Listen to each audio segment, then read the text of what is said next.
আপনি তাকে টাকা, কিন্তু আপনার সাথে যোগাযোগ হচ্ছে যে বন্ধু আমি এবং মাসে এত তারিখে আমি চট্টগ্রাম এয়ারপোর্ট নামবো, তোমার লাগে কিছু আমি দিয়ে আসতেছি, ঠিক আছে?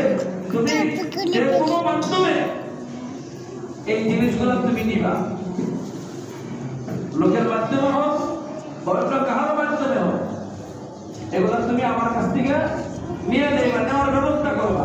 কিন্তু মনে রাখো যে তারিখটার সময়টা দিয়েছি, আমি যখন নামবো নামার পর আমি তোমাকে কল করবো, আমি তোমাকে কি করবো, কল করবো, তুমি কলটা রিসিভ করো, তুমি কলটা কি করো, রিসিভ করো। সময় তারিখ সবকিছু বলে দিয়েছে, যেদিন আসবো এই দিন